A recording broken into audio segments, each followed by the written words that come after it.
is Sino, and today I am presenting to you a patch notes analysis for the Grim Dawn version 1.0.0.7 release. It's not actually out yet at the time of this recording, but I imagine it will be maybe by the time this video gets on YouTube, and definitely in a couple days after that, regardless.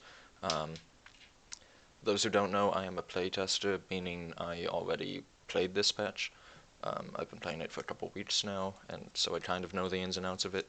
So for this video I plan to talk about primarily the balance of the patch and what this changes, what it doesn't change, and the impacts it has on kind of the gameplay. And I think the vast majority of the people who see this video will probably know how experienced I am to be talking about that sort of balance, but for those who don't, I'm a playtester, and I got accepted to playtesting for balancing reasons and because I'm good at testing stuff. So I kind of know the ins and outs of what I'm talking about, so I'm not just some idiot on YouTube telling you that this is the way things are. So jumping right into it, Xantai is just telling us that this is a preview. I wouldn't expect this list of stuff to change at all, because I don't think they would have gone public with it if it was subject to change. So version 1.0.0.7, the fall of Valbury, a new ethereal roguelite dungeon, is now available, and this is the kind of the focus of the patch. It's kind of the big calling card for this patch. With this massive new outdoor dungeon come 4 new monster infrequents, 2 new unique items, 6 dangerous new bosses and mini-bosses, and pages of new lore to discover. Venture into Port Valbury and witness the complete destruction of a once vibrant commercial center, and a reminder of the grim future that awaits all of Karen should you and the Black Legion fail. It's a good time. I won't give anything away about it, but it is definitely my favorite of the 3 roguelite dungeons. My second favorite is Steps of Torment, and my third favorite is Bastion of Chaos. I don't really like Bastion of Chaos, but only because it's kind of hard on the eyes if you farm it for like 4 hours. It's a little too dark. Those seeking death in Port Valbury can begin their adventure in the Conflagration, northeast of Homestead. Those honored with the outcast may also want to pay her a visit. I wonder if she'll have a quest for you if you go talk to her. Crucible. Components that drop from beasts now also drop in the Crucible. I don't really know what that means. I would imagine it's a bug fix more than anything. So I imagine it means like bristly fur and serrated spike and stuff to now show up in the Crucible, which is cool. Slightly reduce the drop rate of unique items on aspirant difficulty. I don't think it matters that much. It's just kind of nudging you to challenge yourself in Challenger and Gladiator. Mod tools. Exposed the on pickup Lua script hook to all items. Previously was just quest items. The script hook fires when the item is picked up. Any function called receives 2 variables, looter ID and item ID. This doesn't matter for the vast majority of people, and for those that it does matter, it's kind of self-explanatory, but essentially this was added because modders had to use the on remove from world Lua script rather than the on pickup Lua script, and the problem with on remove from world is that it's called if you walk away from a particular area to some particular distance. I don't really know the specifics. So essentially, modders wanted to be able to tell when a player picked up an item. And so they were using on remove from world because it removed the item from the world and put it in the player's inventory. But items would also be removed from world if you walked away far enough, and the world, it didn't despawn the items, but it kind of just forgot about them for now until you like went back to wherever they dropped. And so the script using on remove from world would be called several times potentially, and kind of bug things out. So now that we have on pickup, modders will be pretty happy. Animation. Added missing possession animation to the dual guns animation set. Don't ya? I think the best joke one can crack here is that dual guns don't have animations to begin with. Tech. Fixed an issue with auras becoming desynchronized in multiplayer sessions, example, aura buffs randomly turning on and off. This bug may also have been contributing to the multiplayer aura kill bug that has been reported in the past. If that bug persists after this update, please let us know. I don't really play multiplayer too much, so I have no idea if this bug actually still persists. But I was aware of this happening. So that's cool that that's fixed. Fixed an issue where the LAN lobby could freeze while looking for games. I never had that happen, but I do know a couple people that had that happen, so I'm sure they're happy. DPS comparison on weapon tooltips now compares the DPS of the skill currently assigned to the left mouse button, LMB. If the assigned weapon skill deals no damage, then the comparison defaults to default weapon attack. The DPS detailed tooltip in the character sheet now always shows weapon attack DPS regardless of what's assigned to left mouse button and right mouse button. So this,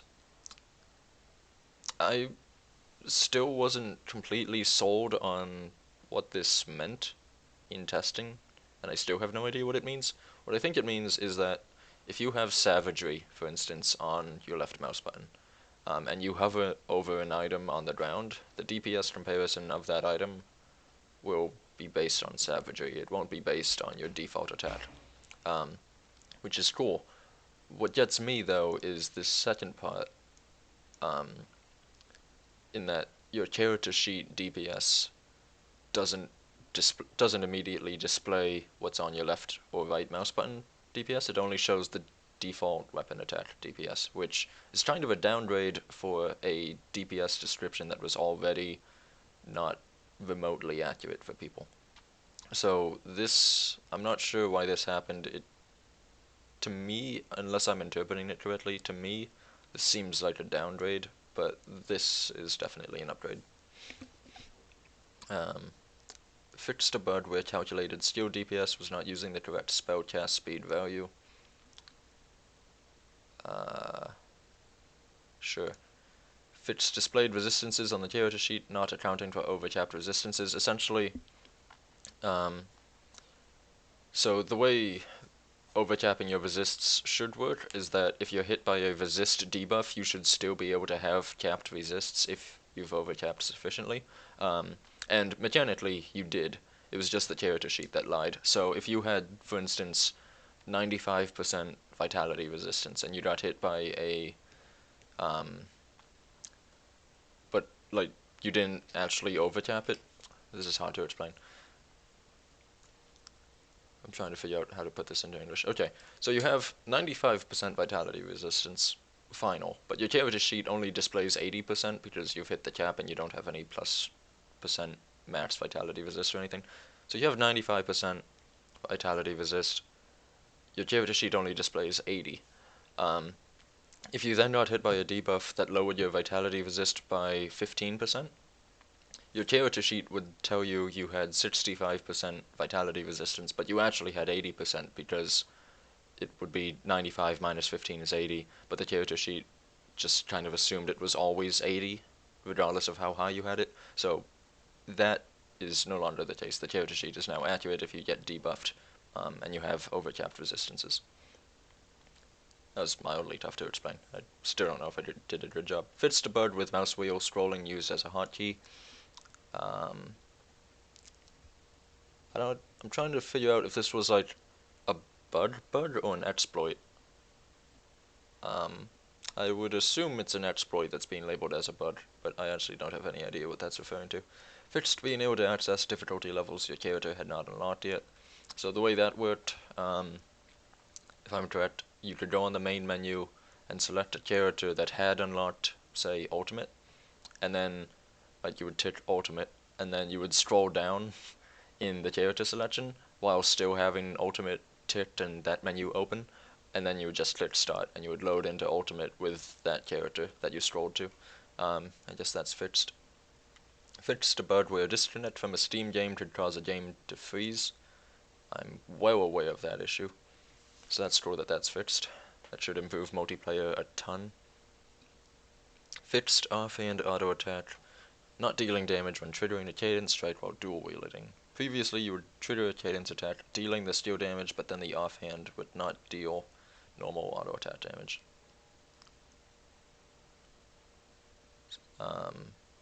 So cadence is better with dual wield, essentially, which I've noticed in some instances, but it's not actually as major of an improvement as one would think. But it is noticeable, and it's certainly a slight buff to cadence. Fixed instances where attached celestial powers would not show up on skill tooltips. I don't know when that would happen. Fixed a bud with chain lightning skills when spellcast speed was very high. I don't actually know if this has any impact on the main game, but my assumption is that this affects modding, where if you're a modder who made a chain lightning skill, like me, essentially the skill would just not work if you had very, very high, like 170% plus cast speed, and it would just not cast every now and again. So I would assume it now correctly casts all the time, which is nice. Pickup hotkey now obeys item filtering, which is much, much appreciated. I only actually just discovered about this hotkey a couple days ago, or maybe a couple weeks. Basically, if there's a ton of items on the ground, you can just press a button and pick them all up, which is fantastic. Rather than having to use your mouse and click on all the item names. And now that button now only considers items that show up under your item filter, which is nice. Critical damage tooltip in the character sheet fixed. Basically, if I'm correct, the character sheet would display your actual plus percent crit damage, but if you hovered over that number to get an explanation of what it meant, the text box that appeared showed you a different number, and that number was usually wrong. So that text box should now be fixed. Fixed resistance to life reduction not showing on next level skill tooltips. I reported that a while ago, then it only got fixed now, which kind of bugs me. And there's still some stuff that won't show up on next level skill tooltips, but that really only applies to modders. This was done, I believe the only place you can get resistance to life reduction is on Menea's Bulwark. I don't think there's any other place you can get it, at least from skills. Fixed item names not being visible in the world at max camera zoom, that's much appreciated. For some reason, item names would just disappear after a very, very short distance, like you would essentially have to be directly on top of them in order for item names to be visible, but now you can see them from further away, which is fantastic. Game. XP gain from enemies boosted around 5 to 10%, less at lower levels, more so at higher levels. I really like this change. I would like to see maybe a little bit more experience from enemies than this, and a much less experience from quests, because right now it's far, far too easy to hit level cap just by doing quests in Ultimate, because they reward so vastly much experience. And I would like to incentivize farming a bit to get to level 85. But maybe this will have an impact if level cap ever gets raised. Some minor difficulty... Okay, this is a long one. Some minor difficulty adjustments to try to make ambient damage rate a bit more consistent. In Veteran, enemies had lower damage but higher offensive ability, resulting in more frequent but less damaging hits. In Elite, offensive ability was inadvertently reduced below Veteran levels, but damage was higher, resulting in less frequent but more damaging attacks, which should make rate of damage more jumpy. I've tried to smooth, and I don't know who this I is.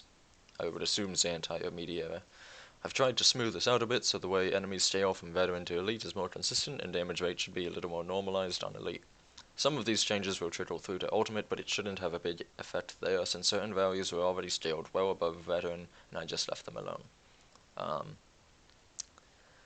Essentially, Elite should now actually be difficult compared to Veteran, where it kind of wasn't before. And in theory, it shouldn't affect Ultimate, but in testing, I'm pretty sure there's a noticeable difference in Ultimate, in that enemies will start to hit and crit you more often if you have higher defensive ability.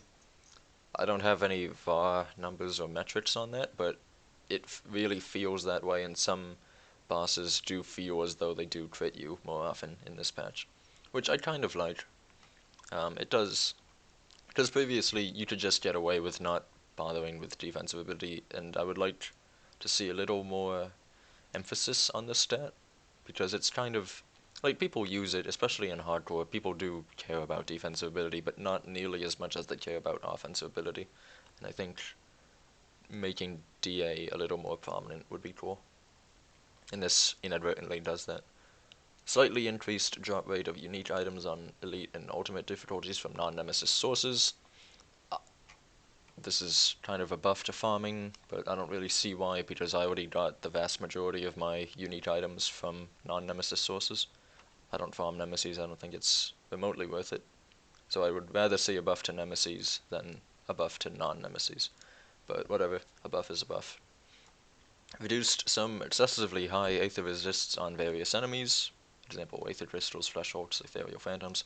While these enemies are still highly resistant to the aether, they should become more approachable for builds heavily reliant on aether damage. I'm not going to say that that change happened because of me, but I'm pretty sure that change happened because of me. Slightly increased percent damage bonuses from Cunning and Spirit, monster-based damage adjusted accordingly. Huh. I actually didn't know that happened. Interesting. So, it is worth noting that monsters benefit from Cunning and Spirit the same way that players do. So if Trait makes a change to the way these stats behave, they have to factor in how the monsters themselves accommodate for that. I have no idea what the new percent damage bonus values are. I'll have to look into that. Increased the base Itemization. Increase the base speed of melee non-caster weapons in the 20 to 55 level range. This is primarily a quality of life change for characters leveling with melee builds, and is a net DPS buff. It should be a pretty substantial DPS buff. I didn't notice this either a couple days ago, so I assume this was just recently added. But yeah, that's cool. It should make melee... this is all melee, it's not just uniques. Yeah, so it should make melee characters not crap for the first 40 levels or so, but also not overpowered once you hit level cap. So, good change. Reduced material costs of low-level epic item blueprints. Cool. Added a new fire-based two-handed rifle monster infrequent to a new variant of flesh-whooped trolls. Good luck ever getting it. Because, first of all, these guys are really rare. Second of all, this thing doesn't drop off of them much.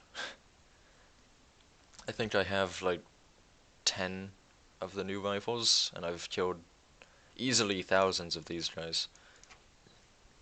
And not one of those 10 is actually any good, but whatever. It's there, you can get it.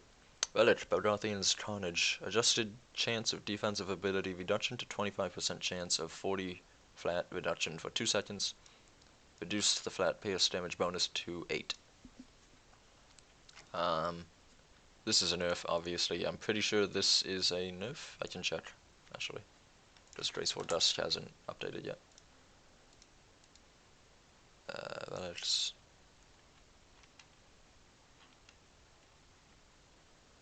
Belgothian's Carnage. 15% chance of 100 reduced. Now it's 25% of 40 reduced. What is that on average? Well, the 15 one is obviously 15. What's 25% of 40? It's 10, so yeah, it is technically a nerf. But it's also more consistent. But I don't think that consistency actually matters, because you have like shit tons of attack speed, and so you would probably get the DA reduction anyways. I don't know, whatever. It's a nerf. I don't think it's that significant of a nerf. I still think it's fine. And Belgothian's Carnage is still great because of the skill it gives you, or the proc it gives you. Relic, Primal Instinct. Reduced percent attack speed bonus for pets to 15%. Reduced chance of spawning a minion on attack to 20%. Pretty significant nerf, and there are, when we get into the legendary items changes, there are some nerfs to items, particularly on the pet side of things. because when combined with this relic, the spawns of this relic would just be absurdly strong. Component, Runestone.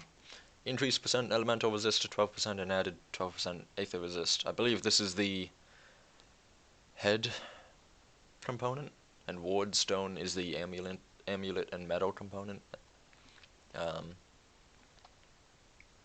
Yeah. So getting more aether resist on components is much appreciated. I don't think this matters. Legendary items. Abyssal Mask added 20% bleed resist. It's good, I guess. I still think that mask needs a little bit more, because it's not actually all that great, and it's kind of its whole theory isn't great either, but whatever. Arcanum Sigillus increased percent attack speed to 16% and offensive ability to 33. Item still sucks because it's a Panetti's replicating missile pistol, which is a terrible idea, and it feels disgusting to even say that. Bane of the Winter King added 15% cast speed. I don't know if that's the sword or the helm. I think it's the sword. And you get the skill from the helm. Whatever. So this is cool. It makes the Winter King set that isn't actually a set a little bit better, which is cool. Barrelsmith's Crossfire and Barrelsmith's Salvo. Added 4% cooldown reduction to each of them. Increased bonus to Grenado and Canister Bomb to +3. And increased percent attack speed to 15% and increased offensive ability to 45, respectively. Pretty significant increases. I don't think this is sufficient, because... Okay, well, I don't think this is sufficient. I don't think these are sufficient, because you need way more than 8% cooldown reduction for a Grenado and Canister Bomb build. And if you want to be critting with Grenado and Canister Bomb, you need well more than 45 offensive ability, especially considering the cooldowns that each of these have, because you would like to throw one out and probably crit rather than throw one out and maybe potentially crit. So these are nice buffs. I don't think they're sufficient at all. Black Flame Covenant set added 300 health bonus, and also added 22% poison resist to the helm of the Black Flame set. It's a nice defensive addition. Set still needs a lot of work.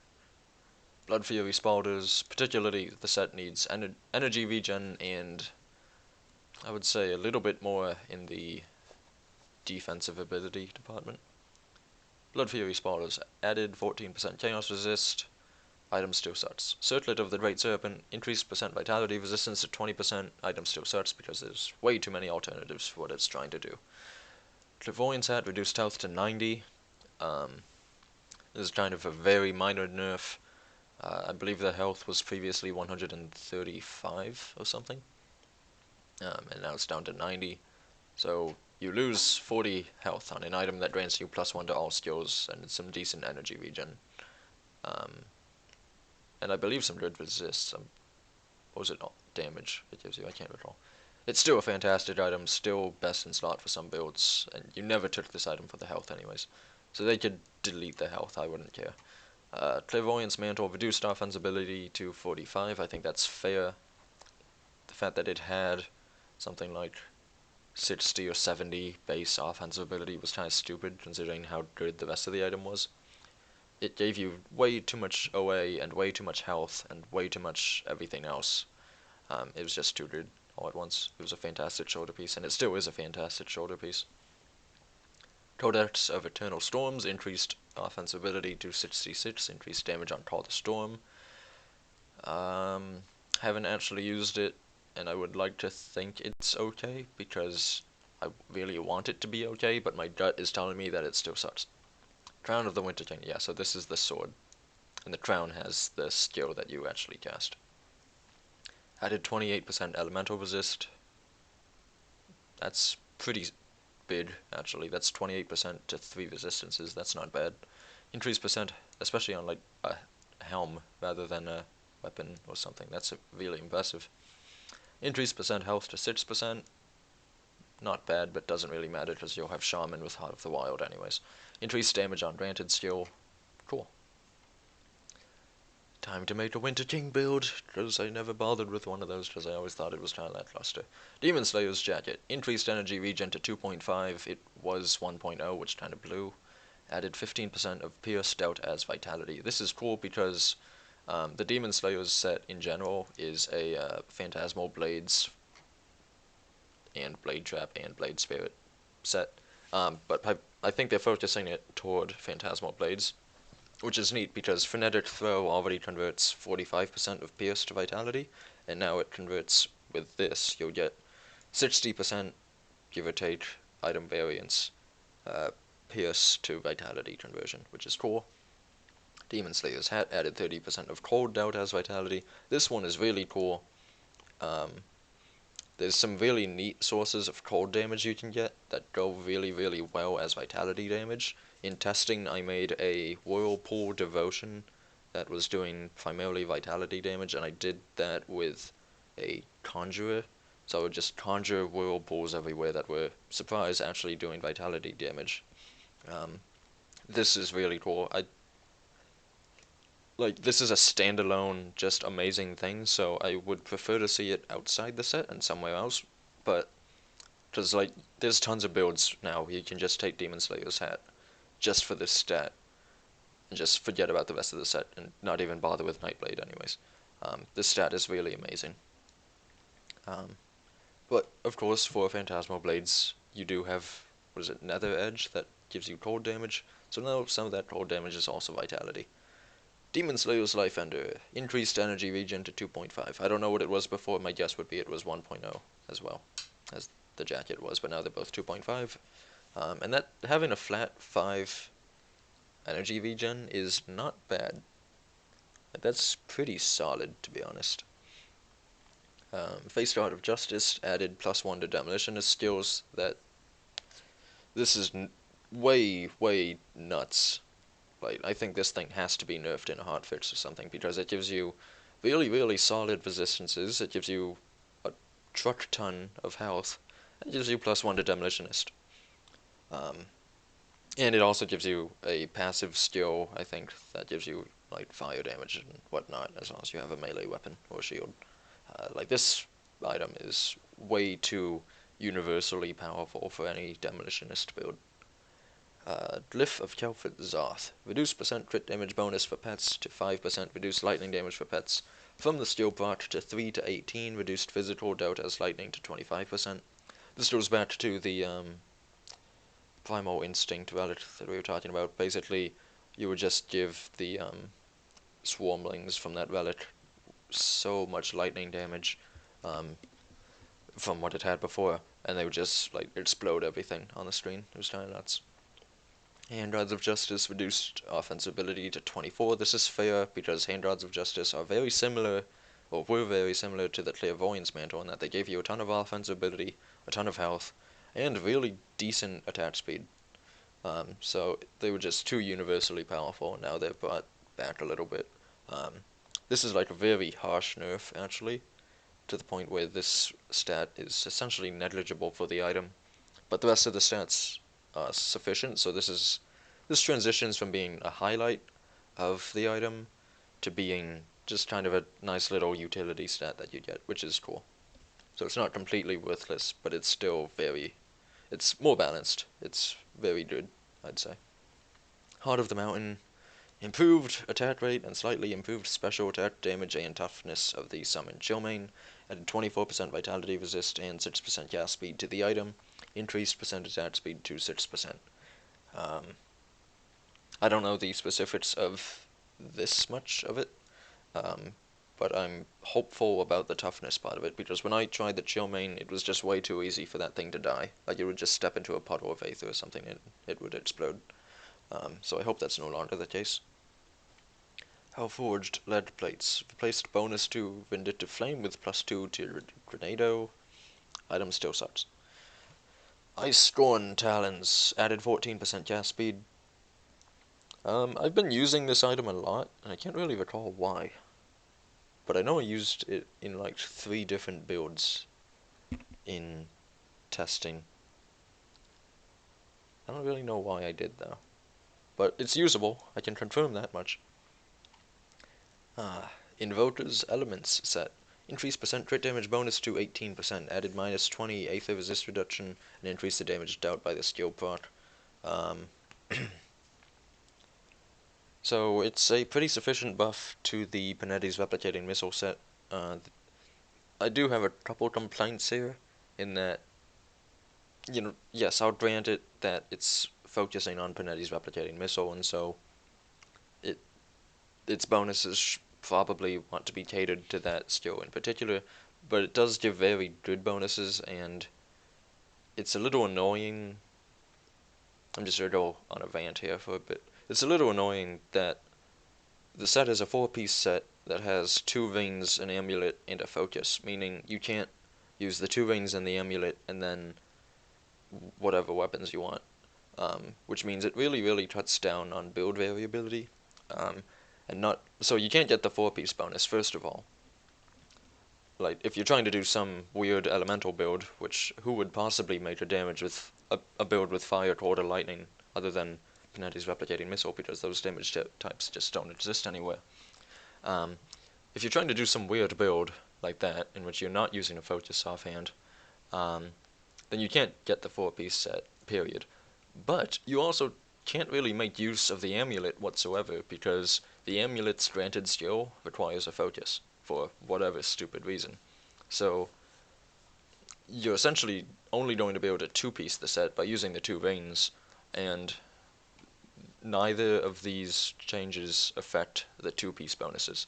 So this is purely beneficial to a very specific Panetti's Replicating build, Panetti's Replicating Missile build, and even then, I still think Panetti's Replicating Missile has better alternatives than this set. So this is a net buff that's completely meaningless in the grand scheme of things because of the way the itemization of the set works.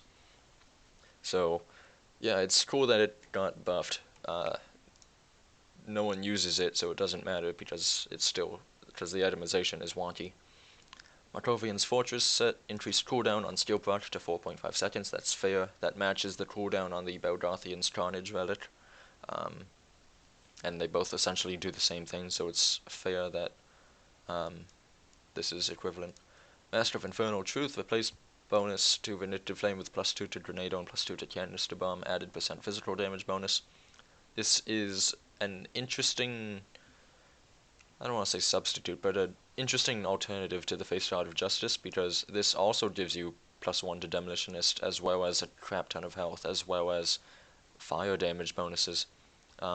So you have these 2 really good Demolitionist headpieces that both kind of do the same thing, except this one increases Grenado and Canister Bomb, and this one gives you a little bit of fire damage if you're a melee character.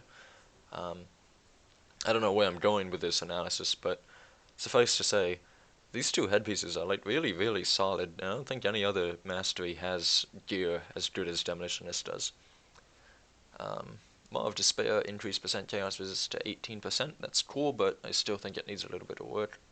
I really like this item. I want to like the item more, but it's just not good enough. It's really not. It does need a little bit more. I'm not sure what it needs, but it needs more of that. Obsidian Juggernaut, increased damage on granted skill. I'm sure Hans Gruber will be very happy. Reign of the Black Matriarch, reduced % physical resist reduction on the granted skill to -10%. It was -15%. This is still a god tier Witchblade item. You should still probably be using 2 of these. Sovereign Ruby of Domination, granted skill now also buffs the player with offense ability and % crit damage. Reduced % crit damage bonus for pets to, I think, to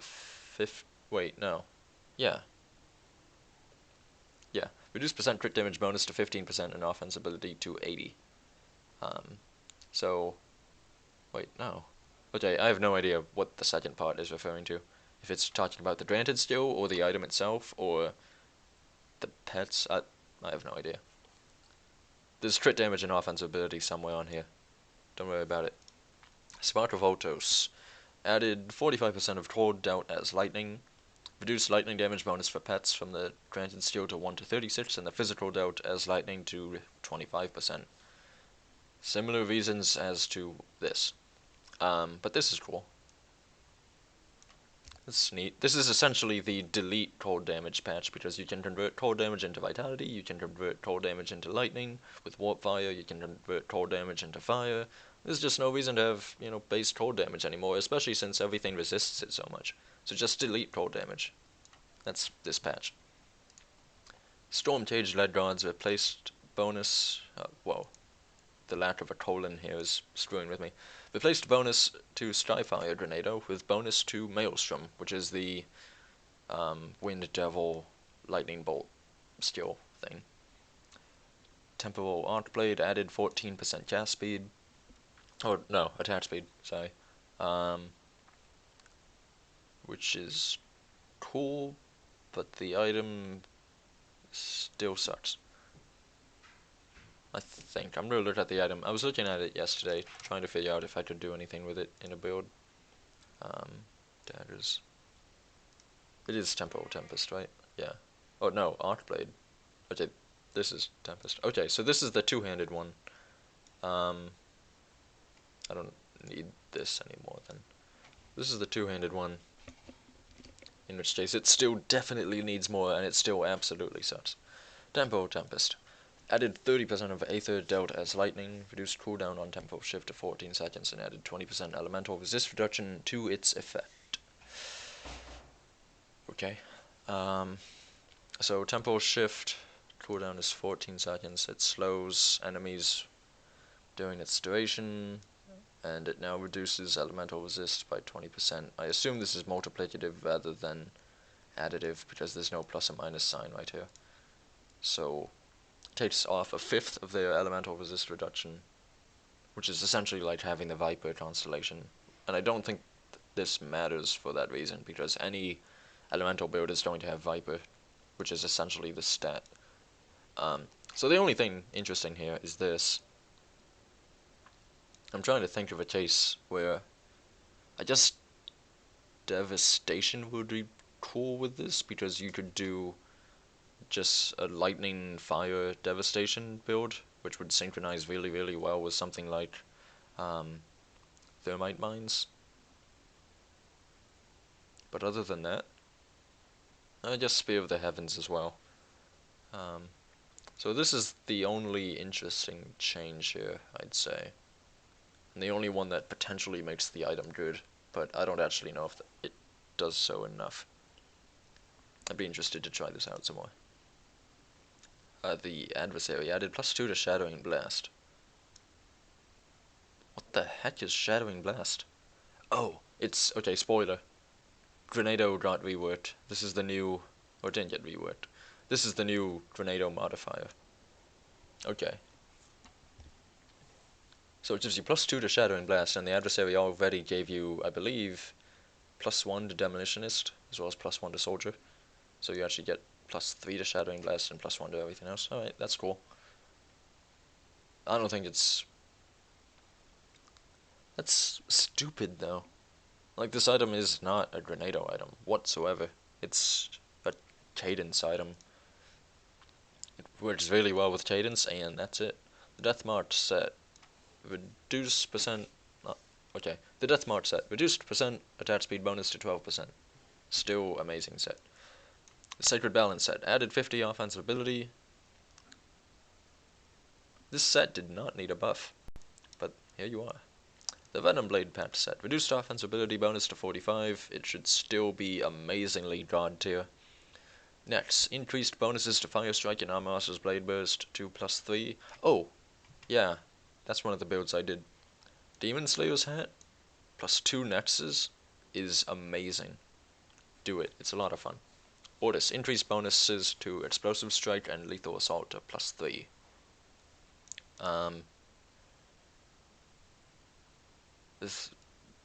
These two weapons are, like, really good if you just completely ignore their plus skills bonuses. I don't know why they're keeping with this concept, because it's a really stupid concept that doesn't actually work. Um, but the items themselves are really good. Like using two nexus, really solid. Using two ordises, really solid. Using nex and ordis, pretty shit.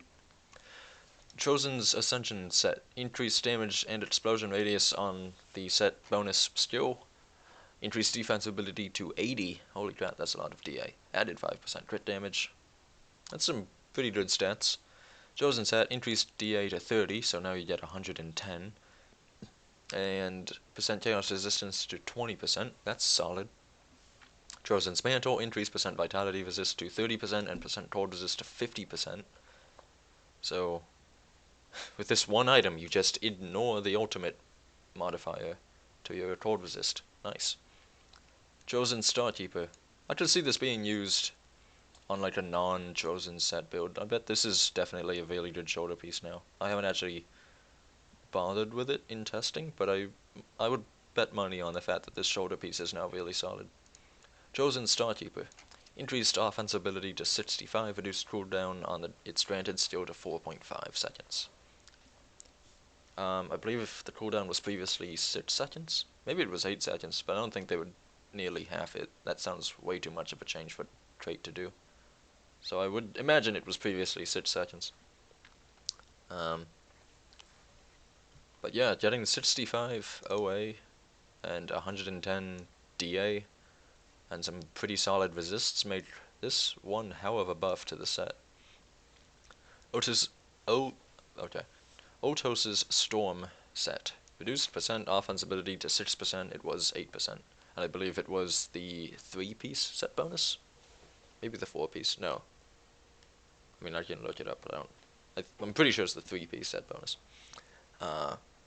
This set still deserves to be nerfed way more than this, frankly. It's still amazingly powerful. Ozu and Stormman added +2 to Grenado, don't care. Warborn set. Reduced healing on the skill point to 6%, doesn't matter. Reduced percent attack speed set bonus to 9%, that's a noticeable change. And physical damage bonus to 12 to 22, also a noticeable change, but definitely warranted. I'm absolutely certain people will complain about this simply because the set was way too popular and everyone's going to whine that it got nerfed, but it deserved to be nerfed.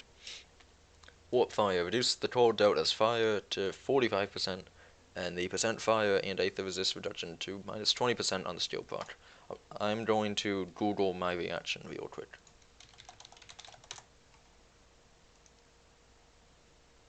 Why are all of these so low quantity? Okay, here's me, IRL. That's me. I mean, I don't give a... Okay, I can't highlight. I don't give a shit about this. Like, sure, nerf that. This I kind of care about, and this I think is stupid. So... Okay, so to understand where Crate is coming from with this, this is happening because Warp Fire plus Electra's Flash Freeze would convert the damage OFF did to fire damage, and OFF also reduces enemies' fire resistance by like 100% flat rather than multiplicative. So you would use OFF and Warp Fire, and Warp Fire's minus resist reduction proc, and you would just instantly clear any screen on ultimate, and it was absurdly overpowered in every respect. So there's that.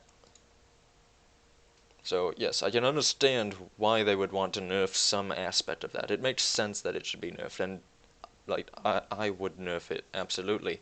I would not nerf this. I would nerf the actual skill that's offending that is still to this day in this patch absurdly overpowered, rather than this skill or item. And like this effectively kills a ton of different builds, mine included. Like I've deleted several characters because of this change, and it doesn't actually change anything about how broken Olexra's is. So congrats, you killed a bunch of builds and didn't balance your game whatsoever. So good job, good change. I'm being sarcastic, but sure, this is fine. It was 25% before, going down to 20%. It's fine. I don't actually care about that. This is stupid, and this change is definitely not finding its way into Cornucopia. Wild Blood Girdle. Added flat vitality damage. I'm just sure I like both of these, just I'm lazy. Increased percent elemental resist to 26%. Replaced percent physical damage with percent vitality damage. Wild Blood Mantle. Added flat vitality damage. Increased offensive ability to 45.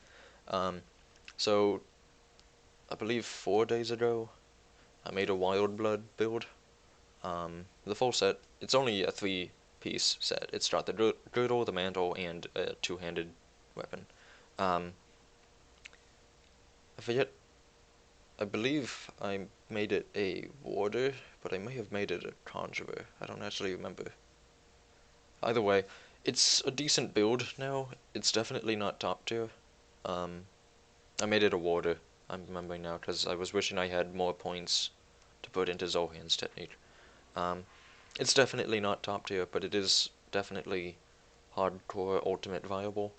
The set needs, I would say the set needs more health or a little bit of cooldown reduction or something. And then it would be really, really solid as it stands. Or it just needs the level cap to be increased, because there's not really the to make the set work requires so many different skills from so many different areas, and so much mastery investment that you kind of just can't do it too well unless you have amazingly +1 to all skills everywhere items, which I do, and I still want more skill points to put places. So having a little bit of like cooldown reduction to, so that I didn't have to invest so much in certain skills and whatnot. Having some of that, or having some more health, so that I could take some points out of, what is it, military conditioning. Adding just 1 or 2 utility stats to the set, more than just flat vitality damage, which it kind of should have had to begin with. Adding 1 or 2 utility stats would be really nice, really appreciated, and make the set really, really solid in the grand scheme of things. Wild Shorn Lead Guards, added 4% physical resist and 20% bleed resist. This is the summoner leads, right? I don't actually make summoner builds too much. I would imagine this is much appreciated for the physical resist, but I still don't think the Wild Shorn Lead Guards are all that great. And if you have a good hidden path monster infrequent, I'm pretty sure that would be better than this. Alright, epic items. There's a ton of epic item changes. I'm not going to read through every single one because they're very similar. Essentially, they added bleed resist, elemental resist, some chaos resist, some aether resist, and some vitality resist to basically all of the high level epics in the game. And I'm not going to bother reading through all of that because that's essentially all they did. They did some of this stuff, which is, we've seen this sort of a thing up above. Also here on Spirit Crusher, Eternal Band no longer has a % chance of resist reduction, and now has a guaranteed 10% multiplicative resist reduction, which is absolutely terrible, but what it had before was absolutely terrible as well, so I don't think this actually matters. Again, they're kind of normalizing some of the % chance stuff into just being a guaranteed stat, which I think is nice. It takes a lot of the procness. I mean, Grim Dawn is a very proc-focused game, and this takes away some of that, and just kind of automates it for the player, which is nice. It's nice to not have so much RNG on every single item piece. And here, another chance being changed. Actually, this is resist reduction changed to damage reduction. Oh wait, no. Wait. Manatee, chance of resist reduction and damage reduction. Okay, so both are now 20% and 20% multiplicative each way. Blade Mancer's Amulet, replace bonus to Black Death with bonus to DE. Like, I don't think too many of these will actually matter in the long run. I guess I'll scroll through and look for anything that I think would be notable. Um, Amarastan Sigil is a good epic for some builds, because there's not, like, there's Belgothian Sigil, which is a legendary that completely sucks, and Amarastan Sigil is better than it in every way, so that now that this has bleed resist, it's even better. What else? Dawn God set, more lightning strike damage. Epic sets kind of don't make sense to me, because by the time you have all of them and you're a high enough level to use all of the pieces, you probably have a legendary set anyways, so I don't really see the point in this. What else? Eastern Pledge set, reduced damage and cooldown on the Sky Fragment, but Chosen set got buffed out the ass. Empowered stuff got resists. I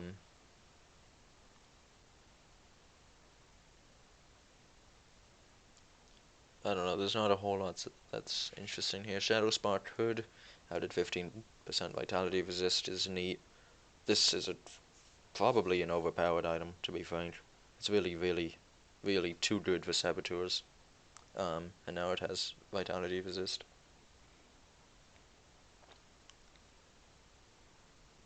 That's basically it.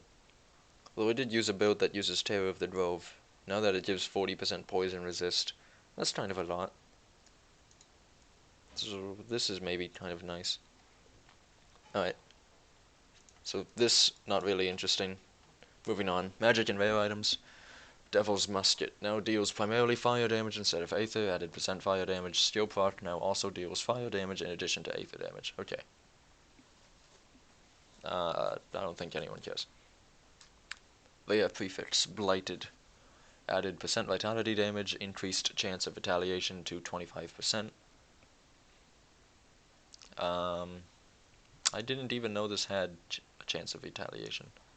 I didn't really bother with the blighted effects much. Maybe it's a nice vitality damage effects now, but I kinda doubt it. Bloodletters increased chance of retaliation to 25%. It's maybe good. The focus version of the caustic prefix, actually I'm pretty sure caustic only shows up on foci. Replace chance of reduced OA retaliation with percent vitality resistance. Probably a buff, because this sounds like one of the worst possible stats in the game, and now it gives resistance, which is cool. Destroyers replace chance of fire retaliation with cold resistance. Oh damn. Why not just give it some flat fire retaliation? I want to make a fire retaliation build. Great. Come on. Dreadlords added percent Aether damage. Why? Why would you do this?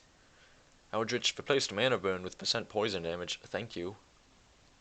God, now I can actually use Eldritch without destroying my own mana pool when I come across an Aether Crystal. Awesome. Plague Bearers flat resist reduction fixed at 15 at all ranks rather than scaling up with level.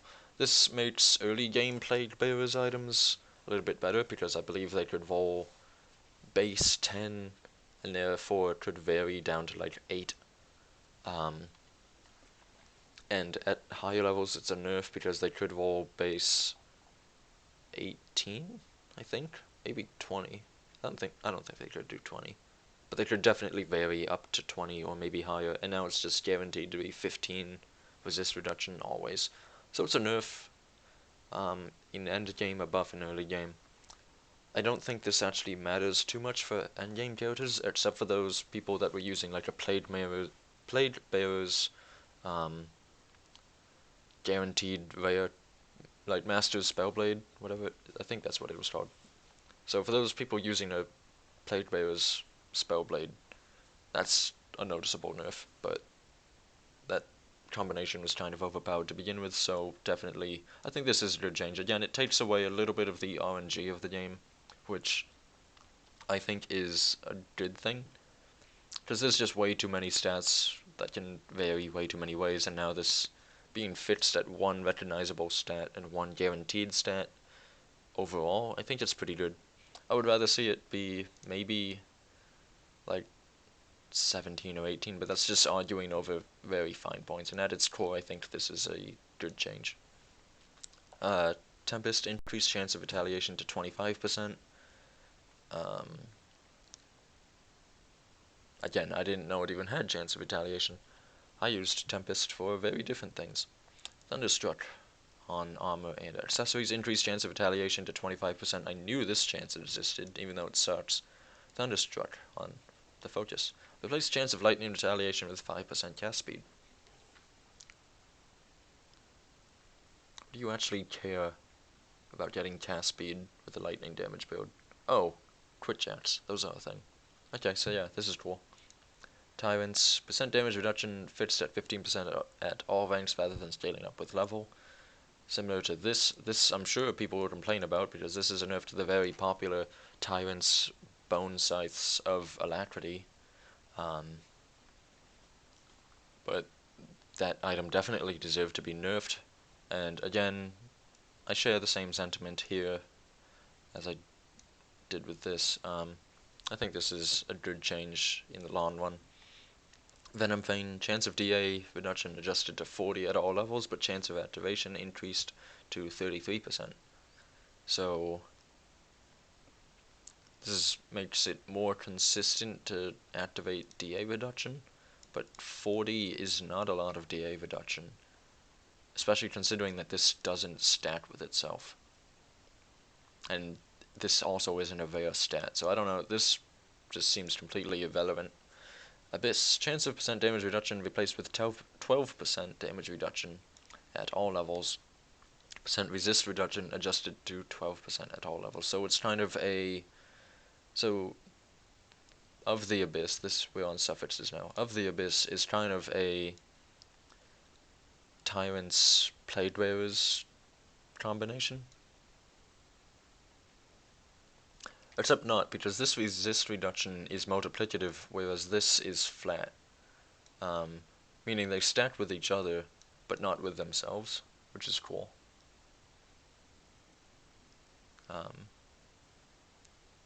So again, these stats no longer vary, but they're also guaranteed and not a chance of happening, which is cool. I think so. For Plague Bearers and Tyrants, I think that's a nerf, but for the Abyss, I think this is maybe a buff. Because as I recall, the chance of proccing these was actually really low, and now that they're guaranteed but a little bit smaller, I think it's actually a buff for most characters. Arcane Balance, and it also means that like casters that aren't, say, Soldier with Warcry can get some really decent damage reduction on enemies with just a basic attack or something, without needing to use a Tyrant's affix. Like they can do Demonic of the Abyss, which is a very powerful affix combination, and also very rare, but they can do it and just like tap something and apply 12% damage reduction to them, which is cool. I think this definitely improves casters more so than it helps fighters, but I think it also helps fighters as well. Arcane Balance, weapons, replaced flat fire and core damage with elemental damage. I assume this means flat elemental damage. Increased percent cast speed, added percent attack speed. Cool stuff. I think this would be mostly interesting with a Baranath build, but I don't know. Bestial Rage added bonus health to players. Replaced bonus to savagery with bonus to summon Briarthorn. Better. Of the Cabal, or Cable, I have no idea how to pronounce this word. On weapons, replaced flat poison and chaos damage with percent crit damage and a bonus to possession. So you still get flat chaos because of this. You don't get flat poison, you do get percent crit damage. So this is probably a very interesting build item choice for crit damage and a bonus to possession. This would be really good on Warlocks going Chaos Aether Ray, or just Chaos Ray, I guess. This could be pretty solid on that sort of a build, and any Chaos build in general, really, because most of those builds will probably be using Possession. Conflagration on shields, increased chance of burn retaliation to 25%. Still sucks. Elements of the elements added percent attack speed. Again, a neat barren earth weapon choice. Oh wait, no, I'm stupid. Okay, no, you can't use this on barren earth. Duh, because this is a weapon of its. Okay, I'm an idiot. Don't worry about it. And barren earth is itself a weapon. But this one I think is on rings and stuff. Maybe. I don't know. Whatever, it's irrelevant. I don't think elements getting attack speed actually matters, and the fact that you can't use this with barren earth also doesn't matter because who cares. Fallen skies on weapons replaced flat cold and lightning damage with percent crit damage and offensive ability. Probably impactful for leveling the Trojan's build. Ferocity added bonus to savagery. Interesting. I use the ferocity effects a lot. I like it. Bonus to savagery. But it's like physical focused. And savagery is kind of physical focused, but it's mostly bleed and lightning focused. That's weird. Flame crawlers added percent crit damage and percent elemental resist, remove flat and fire and lightning damage. Makes it very good for a thermite mine Twitch Jacks caster, I think. Also just really good for like Panetti's replicating missile, even. Onslaught added bonus to cast speed. No one cares. Because who cares about, well, I guess, okay, this benefits only two-handed onslaught, and only if you're using it for a tremor build, which no one is because tremor sucks. Because there's no other, if I'm not mistaken, there's no other place you can actually get physical damage and that scales off of cast speed. Oh, duh, except for crit jats, but who cares, because crit jats, you convert that physical damage into lightning anyways. So yeah, this is only benefits tremor builds, which need a lot of work, but it needs the skill to be worked on, not the itemization to be worked on. Shattered Reality weapons added bonus to Fabric of Reality, percent cast speed, and percent attack speed, removed flat chaos and offensive ability. The lack of offensive ability makes me not inclined to use this effects anymore.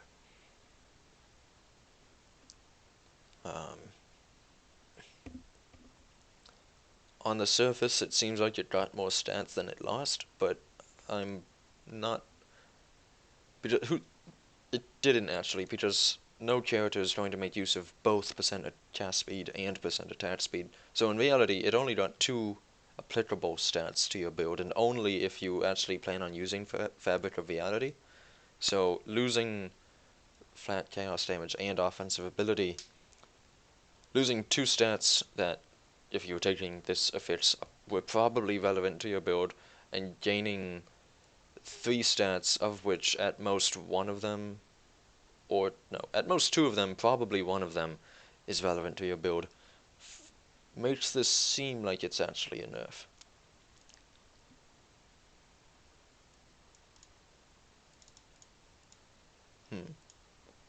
Yeah, I think it's a nerf. Void Fire replaced flat fire damage with bonus to Thermite Mine. Why is it still called Void Fire then? Shouldn't you call it like... No, shouldn't you give the bonus to Hellfire Mine rather than Thermite Mine? Because Void? Chaos? Hello? I don't know, someone messed up. It wasn't me. Classes and skills. This is where things actually change. Devotion, Eel, added 4% move speed. Harvestman Scythe, added 4% move speed. Sailor's Guide, increased percent move speed to 8%. It was 5% before, I think. So this is cool. These in particular, like, I really like Harvestman Scythe. I think it's underrated. And I could talk for like 20-ish minutes as to why, but these changes are nice because it gives non-commandos a chance to actually reach high movement speed. particularly casters that need health stuff, or energy stuff, or just general stats. Like Harvestman's Scythe has always been a just generic utility constellation, and it's pretty good at its job therein, which is why I like it so much. And now it just gives you another utility stat, so this is cool. All in all, there's 16% here, and I think there's more on, is there? No. Okay, so there's like 16% move speed and devotion now, which is nice. No longer have to feel slow just because you're a caster. Bat Fane's reduced cooldown to 0.6 seconds. Projectiles now have a 100% chance to pass through enemies. Previously it was a 1 second cooldown and they had a 70% chance to pass through enemies. I put this on my Wild Blood build that I was talking about before. It's pretty decent. You know, I like it. It hits decently hard. And it now, because of the 100% chance to pass through enemies, it hits multiple enemies decently hard. I like it. It's pretty good. It's nowhere near as good as, say, like Falcon Swoop, but it's still solid in its own right. Blades of Wrath, reduced number of projectiles to 15 by max rank. It was previously 18. I think this was changed due to players shotgunning with it, because if you were Nightblade or whatever, using piercing damage or whatever, and you just like Shadow Strike or Blitzed or whatever right up to an enemy and then had this part, you would just shotgun that enemy with like 18 projectiles and instantly kill them even if it was a boss. So they reduced the number of projectiles by 3, and I believe the pattern, I guess, at which the projectiles come out of the player makes it harder to shotgun enemies. That's my guess as to why this was changed. I don't think this was changed just to say, oh, it's hitting too many things all around the player, because it still does that anyways. So I imagine this is just a nerf to shotgunning, which in my opinion should be nerfed anyways. So this is statistically a nerf, but I think it's actually a good thing. I wouldn't have considered, like, aside from shotgunning, I don't think Blades of Wrath is overpowered, but I don't think this changes its place or its power at all in regular use anyways. Blizzard, increased frostburn damage and increased percent weapon damage to 16%, increased projectile radius to 2.0 meters, and reduced target radius to 5.0 meters. Still needs more damage, still hits like crap. Bull Rush, reduced percent weapon damage by 5% at max rank, increased physical damage. This is interesting.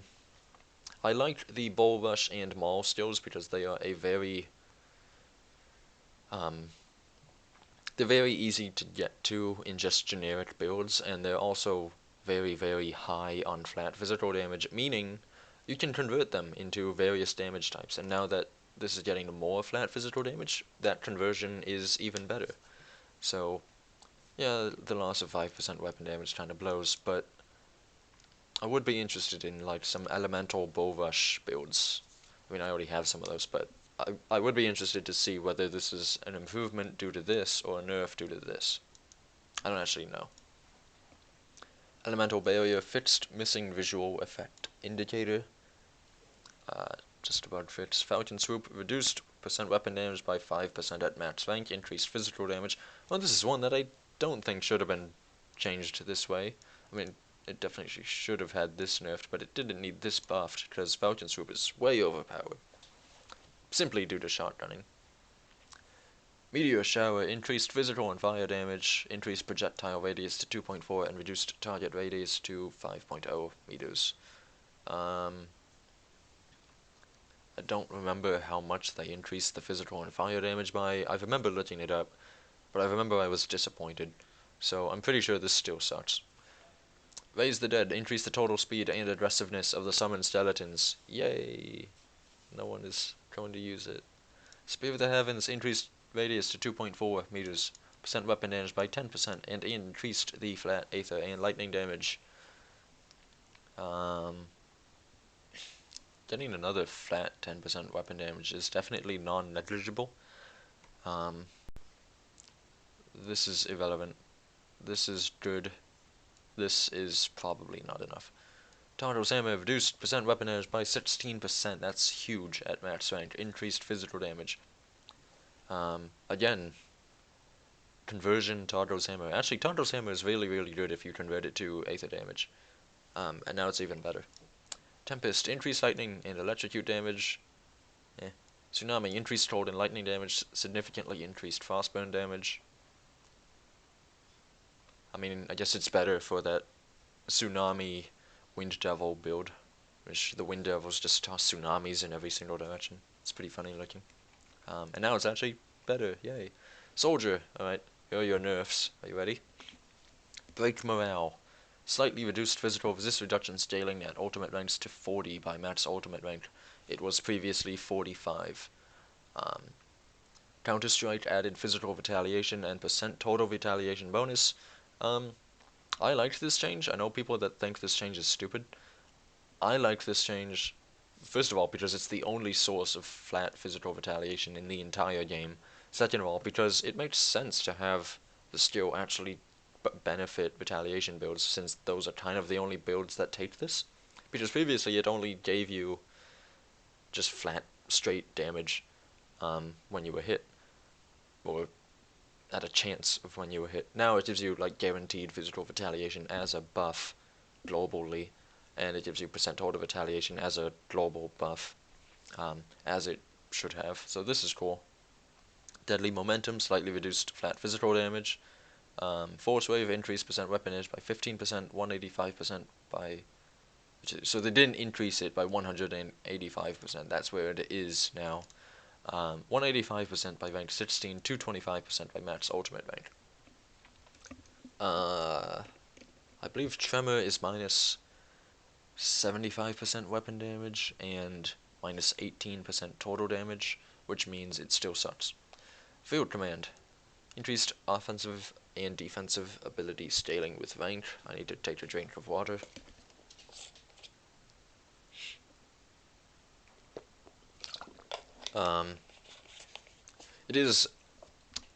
They reduced this a couple patches ago, and when they did, like, no one put more than a point into the skill. Now it's actually worth putting points into. Now it's actually good again.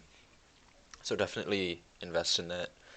Manor's Bulwark, reduced health regeneration scaling at ultimate ranks to 150 by max ultimate rank. I don't actually see why that had to happen. Overdod, reduced percent health regeneration bonus to 115% by rank 12. I believe it was 150%. In which case, that's a pretty significant nerf. 170% by max ultimate rank. So you gain 55% over 10 levels. So you gain 5.5% health regeneration per ultimate rank level. It feels okay, but not great. Squad Tactics, increased percent all damage scaling with rank. It's still... Like, Field Command is worth investing in now. I don't think Squad Tactics is. I don't see increased health regeneration scaling with rank. Okay, so... I'll come back to this when I get to Occultist. Demolitionist, Fire Strike. Increased damage scaling a bit on Fire Strike and scaled it back a bit on Explosive Strike to make the base skill a little more appealing relative to the mod, especially given that the mod provides radius damage. Explosive Strike now also works with melee weapons, slightly reduced damage, see above. So people are reading into this that this means you can, like, melee a target and get the area of effect damage, which might be the case. I don't know if that's the case. If that is the case, that's really cool. And that's also really broken for saboteurs, holy crap. High potency. Oh, okay. In the old patch notes, they had Explosive Strike and then Fire Strike, even though they already had this line. So now, I guess they just removed the Fire Strike line. Okay, so this is neat. Explosive Strike was definitely stronger than Fire Strike, unless you were like a pure, like... Okay, so Explosive Strike was stronger as a percent weapon damage addition than Fire Strike was. So the only reason to go Fire Strike, or to put points in Fire Strike, was if you were solely a flat fire damage build, and for everyone else, you were just invested in Explosive Strike instead. So now you kind of want to invest in both, which I think is smart. High Potency, increased total damage bonus from 150% to 160%, or 166%. This is the transmuter for Blackwater Cocktail. This is a multiplicative bonus. So this is a 10.6% increase to your total overall damage, so definitely noticeable. You were doing 30,000 damage with Blackwater Cocktail, you're now doing 33,000 damage, or 34,000-ish. So it's definitely noticeable. I still think it sucks. Grenado, increased radius to 3 seconds. Yes, increased the radius to 3 seconds. Increased radius to 3 meters. Slightly reduced energy cost scaling with rank. The radius improvement, I would say, is the best thing about this, because it was just really dumb throwing out a grenade that with a massive explosion and then like one enemy gets hit by it. Added a new transmuter for Grenado called Skyfire Grenado that converts 50% of physical damage to lightning. I don't know why I had so much trouble reading that. But hey, what could have happened to Skyfire Grenado? Well, you'll see. High impact, reduced energy cost scaling with 90% crit damage bonus has been moved to the second modifier. Fire damage scaling with rank increased. Which is kind of weird, because this, like, other than this, I mean, that's nice. Losing this sucks. Gaining this is kind of okay, but this skill has always been, like, really terrible. And there's basically been no reason to invest in it, and now losing crit damage makes it even so that you still don't want to invest in it, and this doesn't really feel sufficient. So, a net buff, I would say, to the Grenado line here, but not in any sufficient or respectable way. Skyfire Grenado, what happened? Has been redesigned and renamed to Shattering Blast. Now increases percent pierce, percent fire, and percent crit damage, as well as an added flat internal trauma bonus, which you can convert. Reduced energy cost scaling with rank. So yeah, I don't really know what else to say about it. It's there's a couple of Grenado players in the playtesting pool, and they seem to like it. So I will assume these changes are solid. I don't actually know, because I don't like Grenado, because I don't like Ozoan's Chosen. Which wasn't changed, surprise, because Trait still thinks there's use in that skill. Mortar Trap, increased fire damage scaling with rank. The big one, increased physical and fire damage scaling with rank. Also, Temper, increased armor scaling with rank. Who cares? No one cares. Ozoan's Wrath, increased fire and lightning damage. Not sufficiently. Trust me, I know, because I tried to make an Ozoan's Wrath build and it sucks. Alright, here we go. Curse of Frailty, reduced percent physical resist reduction to minus 25% by rank 10, minus 35% by max ultimate rank. This is a substantial nerf. I believe at rank 10 it was previously minus 39% physical resistance. So now you can't even get there if you max out Curse of Frailty at its max ultimate rank. This is a pretty significant nerf. Doesn't matter, because Witchblades are still the best class in the game. I'll get to that at the end of this patch. Vulnerability. Reduced percent physical resist reduction to minus 30 by rank 10. Continues to scale to minus 40 by max ultimate rank. So, max rank vulnerability not changed. Level 10 out of 10 vulnerability has gone down from minus 36% resists to minus 30% resists.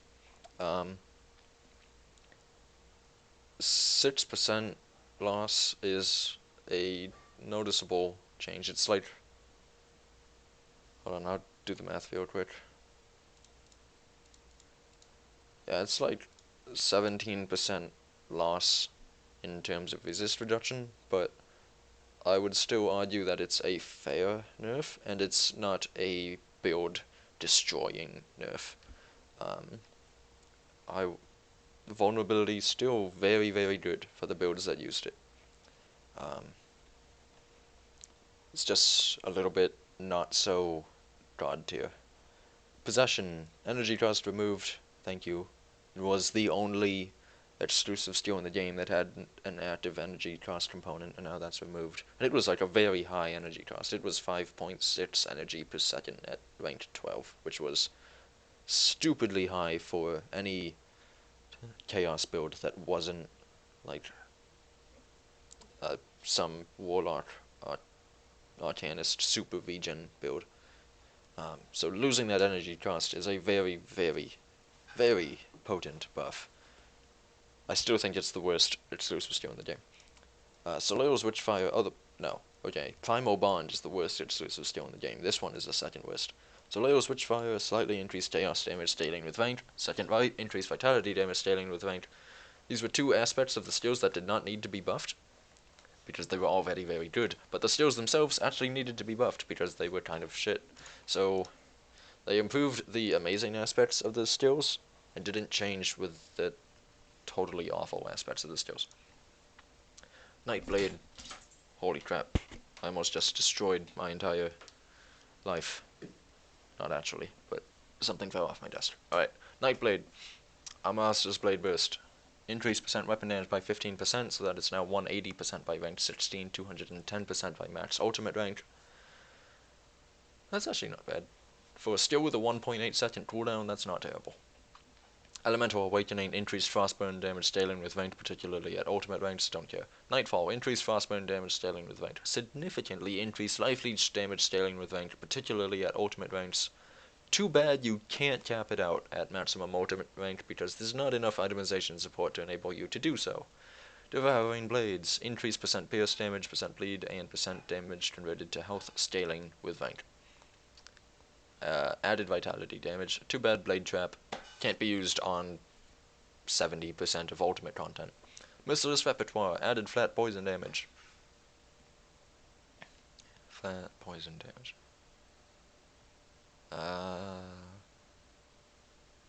So the only...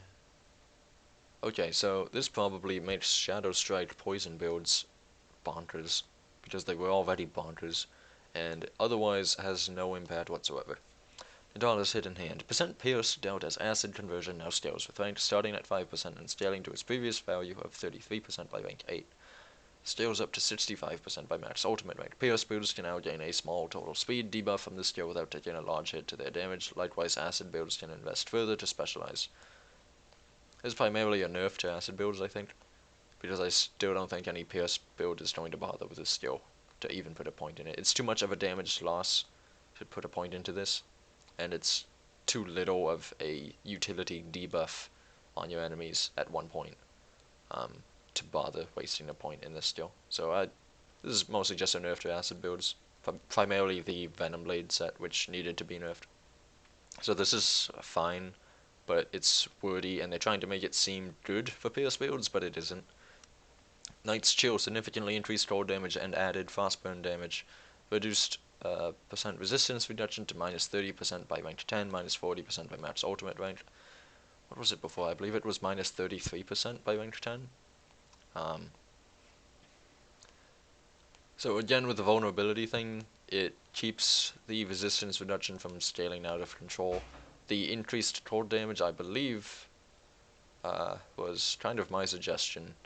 I didn't suggest to add frostburn damage, but the increased cold damage was kind of my suggestion, and I don't think it's nearly enough to be impactful, but it is enough to... I don't know what I'm trying to say. It's enough to be noticed, it's not enough to be built around, essentially. Phantasmal Armor, increased armor scaling with rank. Okay. Vein of Steel, increased pierce damage scaling with rank. Percent weapon damage now scales up to 170% by rank 16, continues to scale to 10% by max ultimate rank. How funny is it that Rain of Steel does less damage than Armaster's Blade Burst, even though Rain of Steel is so much further into the Nightblade mastery and actually requires more skill points to use. Circle of Slaughter, increased percent crit damage to 35% by rank 12, 45% by max ultimate rank. Increased bleed damage scaling with rank. Still utterly garbage. Arcanist. Chilling Surge, which is not the name of a skill, they're referring to Alexa's Flash Freeze, reduced percent fire resistance reduction scaling at ultimate ranks to minus 125% by max ultimate range. So they nerfed Warp Fire, and they failed to nerf sub-ultimate range Electras, because balance, for some reason, absolute zero. Okay, so my suggestion, and this is what I did in Cornucopia, my suggestion, reduce percent fire resistance reduction to minus 50%, which is half of its minus 100% value at its maximum non-ultimate level, and then minus 75% by max ultimate range. So you just take 50% off of this, and then you bump Warp Fire up back to where it was, and everyone is happy. But no, I'm kind of tilted as it stands. Absolute zero, reduced percent physical resistance. Okay, I'm starting over. Absolute zero, reduced percent physical resistance reduction to minus 40 by rank 12, minus 60% by max ultimate rank. Pretty sure no one cares. Yeah, I'm pretty sure no one cares. I can go into why no one cares, but it's kind of irrelevant. Like, if you were using absolute zero for the percent physical resistance reduction, first of all, you're Vaughn. Second of all, stop. Fabric of Reality added flat, Aether, and Chaos damage. So I was discussing, of Shattered Reality, or whatever. The affix that used to give you flat Chaos, and it now gives you plus Fabric of Reality, so it still gives you flat Chaos damage, technically, because it buffs this skill, but that only assumes it gives you the flat Chaos damage if you take this skill on that build. So, yeah, I don't know too much to say about this. It's certainly a buff, because it's the addition of more stats without the loss of any. I think this is mostly amazing for Aether builds that convert all of their Chaos damage into Aether damage, because they effectively get double the effectiveness out of this skill. But other than that, I don't think this matters. Frozen Core significantly increased frostburn damage and extended its duration to 3 seconds. I would assume it means the duration of the freeze that it applies. Shattered Star increased lightning damage, increased chance of triggering lightning damage to 35% by rank 12, 45% by max ultimate rank. 35% for a skill that has like a 3-second cooldown, really not sufficient. Inferno increased percent Aether damage bonus to match percent fire damage bonus, significantly increased burn damage, slightly reduced energy cost scaling with rank. I mean, it's certainly rough. It's still not good. If you have... The only reason you take Inferno is if you have points to put into Inferno. It's like, there's no reason you should take Inferno over any other skill. It just doesn't... It doesn't have any noticeable impact on endgame, ultimate, level 90 plus enemies. Wrath of Adrivix. Holy crap, okay. Increased percent damage modifier to 175%. I believe it was 150% before. Which is good, but it still sucks because it's a really, really long cooldown and a really, really small radius. Penetti's Replicating Missile, a whole bunch of buffs for this line. Primarily reducing the energy cost scaling of the skill and also increasing the damage a bit here and there. The energy cost could afford to be reduced like 4 or 5 more points throughout the entire line. Like, it's just on the edge of being very expensive to use and not getting much out of it. But the damage could certainly be improved further. It still has immense single target damage difficulties for a skill that requires 98 skill points to max out.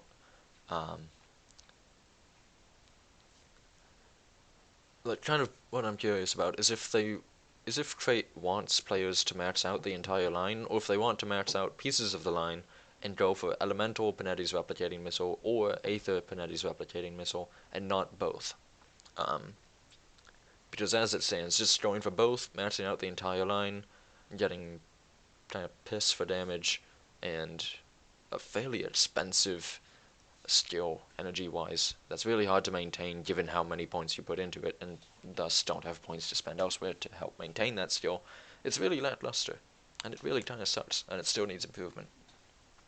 Conversion, this is the modifier for Maven's Sphere of Protection. Increase stun, freeze, and petrify resistance scaling with rank to 30% by rank 10, 40% by max ultimate rank. It's definitely better, and I've always liked conversion. I like how it's one of the few places where you can get these 3 resistances reliably on like any build in the game. Its scaling has always been awful, and I think its scaling still remains awful. But getting 30% stun and freeze resistance is definitely nice. 40%, getting 1% more per ultimate rank level is really bad, though. That's just awful. So, still sucks in ultimate ranks. It's a lot better outside of ultimate ranks. My guess would be you put maybe like 3 or 4 points into this, and then let Devotion and Gear handle the rest of the resistances as you want. Star Pat, increased Frostburn's damage scaling with rank, primarily a buff to Shadow Strike builds, I would imagine. Shaman, Brute Force, slightly increased lightning damage scaling at ultimate ranks. Oh, okay, that's the skill. I've never seen anyone put more than 1 point into it. Devouring Swarm. Increased vitality damage scaling with rank. Reduced percent vitality resistance reduction to minus 70% by rank 16. It was minus 75%. Minus 90% by max ultimate rank. It was minus... Was it minus 100%? I don't actually know what its max ultimate rank reduction was. Reduced percent bleed resistance reduction to minus 40% by rank 16, minus 50% by max ultimate rank. That's a big nerf, I think. Is it?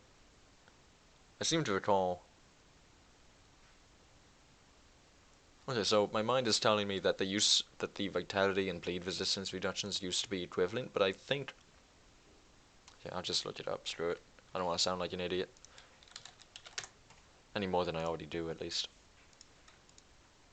Okay, no. So, bleed resistance doesn't equal vitality resistance as it stands. What was vitality? Yeah, it was 100%. So, you lost 10% bleeding resistance at max rank, 5% bleeding resistance at max ultimate rank. It's not noticeable. Here's me, Dan's gaming about Warpfire. Here's me as a memer.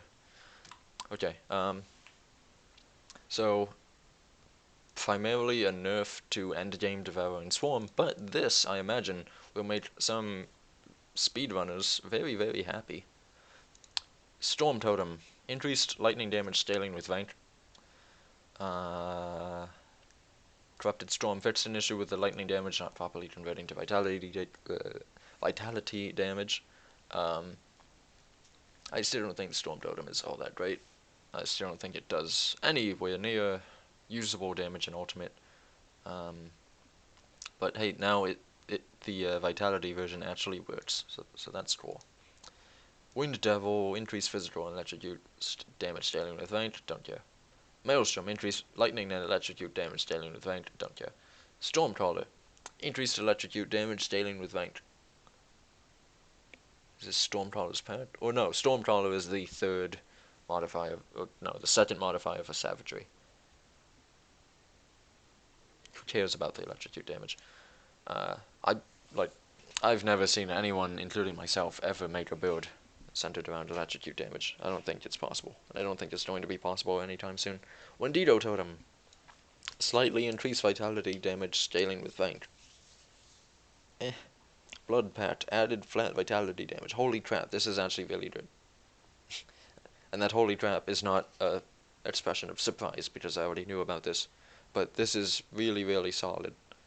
If you're running a particular wild blood build, such as myself. Otherwise, Blood Pat still needs improvement.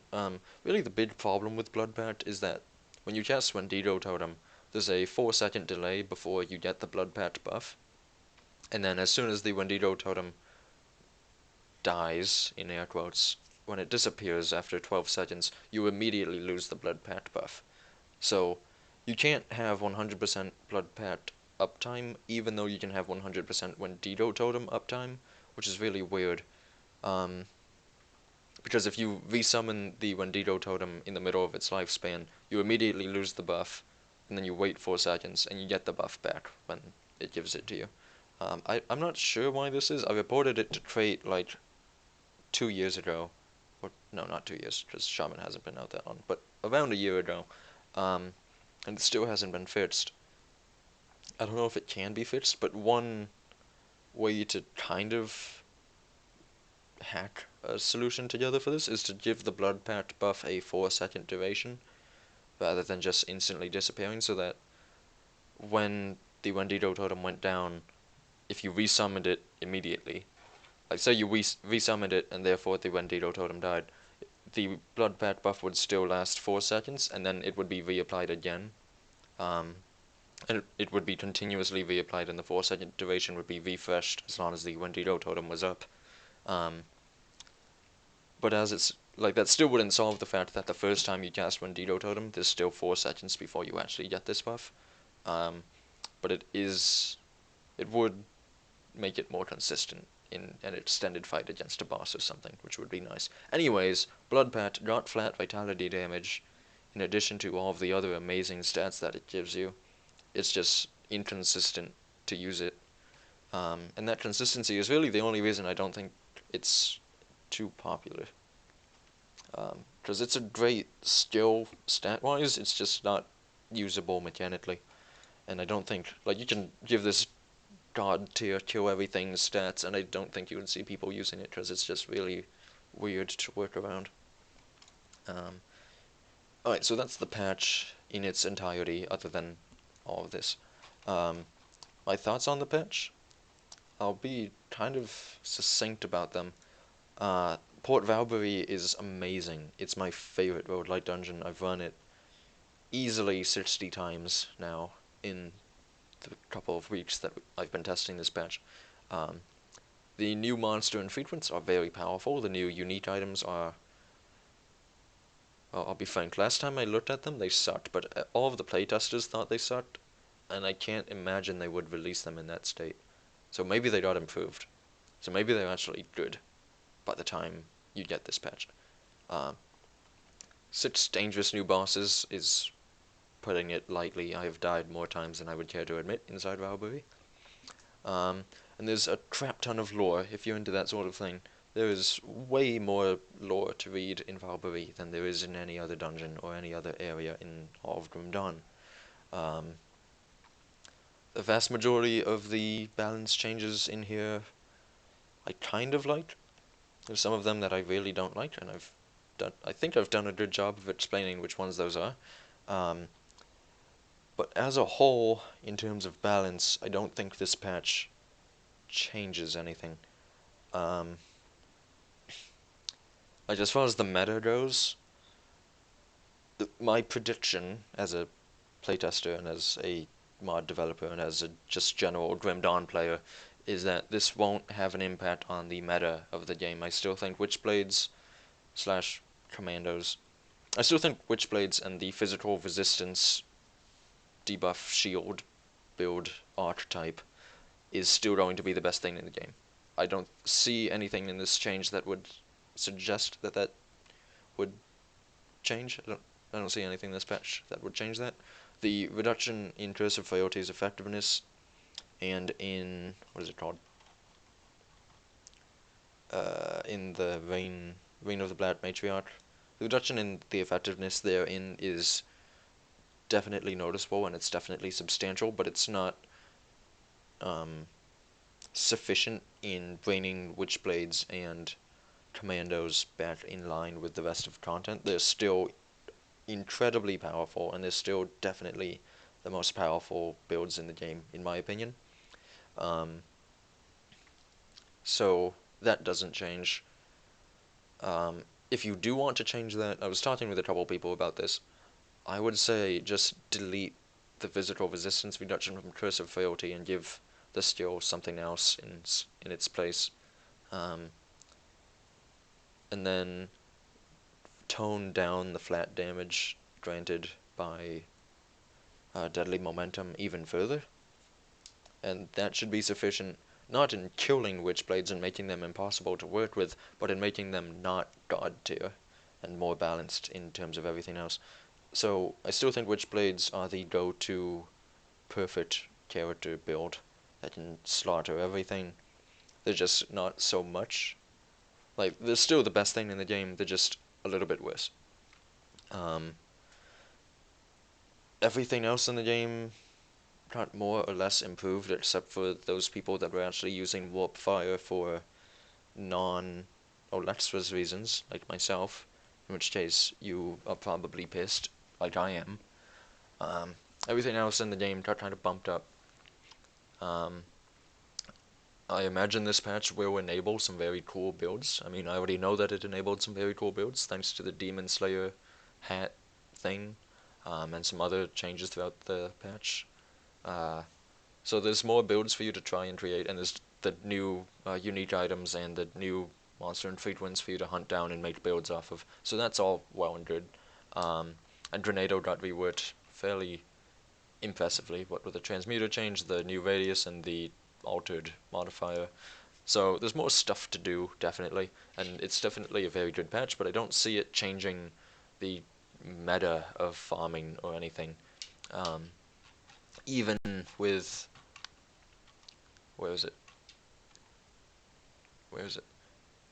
Even with this, like even with Trait trying to focus farming onto just killing random enemies rather than hunting down nemesis bosses, and thusly they're trying to promote area of effect builds rather than just these single target super Zerd, or not Zerd, that's the wrong word, super high DPS Witchblade builds.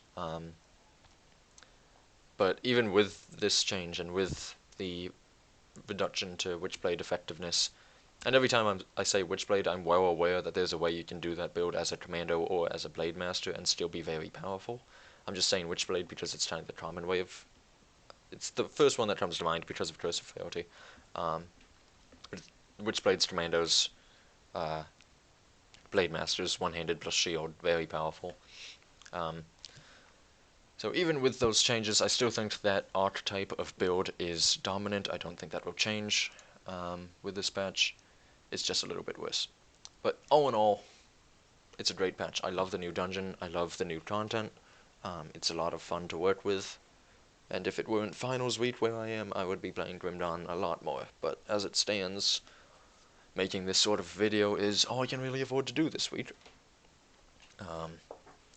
Yeah, so I hope this patch releases soon enough to you guys. I'm going to release this video as soon as I can. I don't imagine Trait would mind me as a playtester releasing this, given that they just released this to the public and everyone can see it. But yeah. Oh look, people complaining. Oh, maybe they're not actually complaining, but whatever. Yeah, so good change. I'm a little bit Dan's gamed about it, but all in all, good patch. I like it, bringing the game in a positive direction, and looking forward to the expansion content and whatever else Trait has in store for Grim Dawn. I'm Sino, and I'm signing off from analyzing this patch. I have no idea how long I actually made this video for. If you have any questions about any changes in here or anything I said, feel free to ask. Either ask me on Steam, or on the YouTube comments of this video, or on the Grim Dawn forums. You can find me, I'm just Sino. And yeah, I hope to get more videos out to you guys soon with Grim Dawn content, as soon as I stop taking tests in finals week. Yeah, have a good one, enjoy the patch, it's a great time. Hope to see you next time, take care.